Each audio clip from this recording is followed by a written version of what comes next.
Hey guys. So I just wanted to say that I had every intention to discuss today some really fun planning projects that I've been doing that I spent a good chunk of my day doing.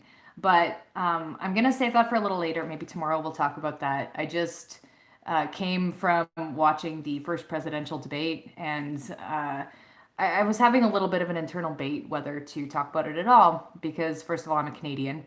And second of all, I'm a person who does not, if some of you remember from my video, I think it was last week, I don't have a lot of knowledge in the realm of current affairs and politics and things like that. So I don't think that my voice really adds much because I don't have like a knowledgeable voice in this particular arena. But at the same time, I really want to talk about it and I really want to hear other people's thoughts on it. Generally, as you can tell, I'm really tired. I feel like at the end of the day, my mascara starts drifting down my face. Let's see if we can fix that. Sorry, guys. Um, but yeah, I'm just interested in having a dialogue about it. So my habit as a Canadian is to kind of stay out of what's going on in the States. I do want to change that. I want to become a little bit more aware of what's going on in the world. But every election since like 2008, basically, I've pretty much like yeah, I think 2008 was the first election that I got really into, especially around the time of the debates.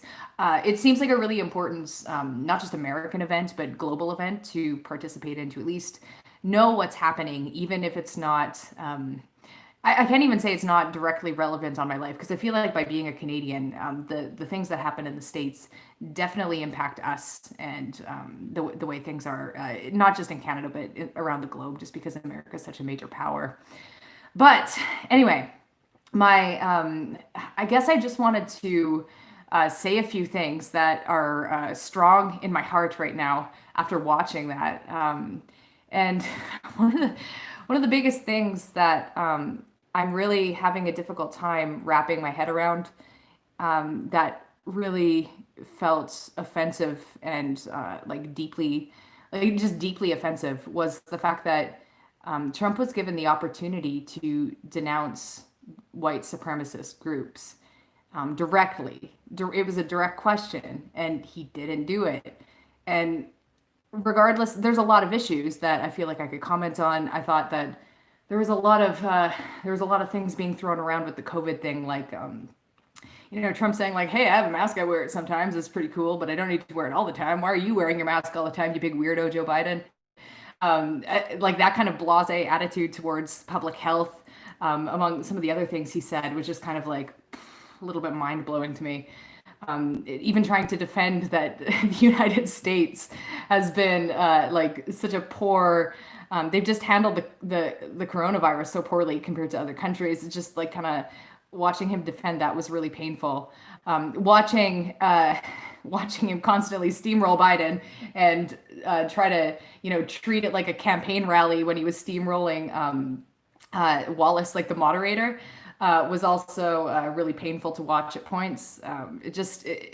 Sometimes I felt like I was watching bad reality TV. Actually made me feel really fond about how our Canadian debates when we have elections are so much more boring in a much more pleasant way. Like it made me appreciate the pleasant boringness of the debates that usually happen in my country compared to this, which just felt like from an outsider's perspective, just like a total disaster. Was it? I can't remember his first name. Wallace was it? I think I wrote it down. I was taking some notes during it as well. Chris Wallace, there it is. I thought he did a good job moderating, all things considered. I like that he tried to like really confine the speakers to 2 minutes without interruptions. And whether or not that worked, I really appreciated the effort. The fact that he had to even raise his voice at all.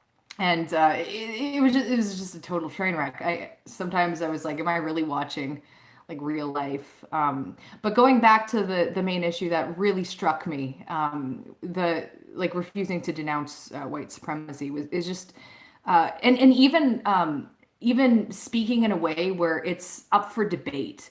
Like it's an issue that it's like an unclear issue. Like racism in the States is like an unclear, like just like opening a conversation about that like maybe it's like this, maybe it's that, is such a crazy it's really difficult for me to watch that. Uh, and also when they were talking about the like the training with police, I can't remember what they called it, like sensitivity training, I think. And Trump basically said something along the lines of like it makes white people feel bad to do racial sensitivity training. Had me face palming real hard. So I guess I just wanted I feel I'm like a little shaken right now. I'm like pretty upset about this. So I do really like following the debates. I am interested to see what other people have to say about this who know a lot more than I do about the issues, so I can learn from people. And this is a big moment in the world.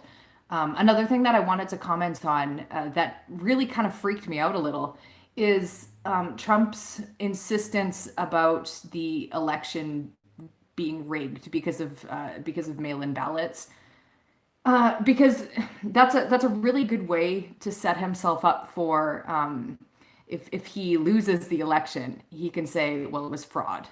And I just worry that when Chris Wallace was urging each candidate to tell their people essentially to be calm in the week between the election day and when all of the ballots are in, that period of time that has never really happened before, I guess, to my understanding, that Trump did not do that, and that he instead continued to feed the idea that it's going to be a fraudulent election. I guess I just worry about what will happen if Joe Biden, I guess, like comes out on top on November 3rd, but there's this week time gap where I just feel like Trump is putting gasoline on a fire, or like I just think that there could be some really significant problems that could potentially happen in the states in that period. And I get that there's like an urgency um, to tell people to just like chill out, just wait, just it's okay. And to Biden's point, when he was talking about like just vote, like it's like Trump is trying to say that the voting process is going to be fraudulent, saying that the USPS can't handle it, which the USPS says like, yeah, no, we can handle this. That ballots are being dumped in a river. I have to read about that. I have no idea what that was about. That was like a new concept to me in this whole thing. I guess the one thing I would say, I wish Biden was a stronger opponent, because he, I think he did an okay job today in that I felt like he was maybe more coherent than I find him to be sometimes. But he was visibly flustered, and he doesn't have the same, like he was, Trump is like very aggressive in his conversational style. Like he speaks more forcefully and with more command, which I can see that it could give him give the impression that he has a lot of like confidence and he's in control and that he takes charge. Whereas I don't know that Biden projects that image so much. He's more of like a quiet. The only time he got like visibly passionate was when they were talking about his son, and I was like, yes, Biden, that's the fire. I feel like Trump is like such a fireball of a personality, that I guess like Biden is just like not, and I think that's like a weakness on the Democrat side. So I worry about that as well. So that was just something I noticed. He did seem to, and I do wish that he didn't resort to saying things to Trump like, would you just shut up or you're a clown? Because it's like, okay, like, people, some people might already be thinking that it's not.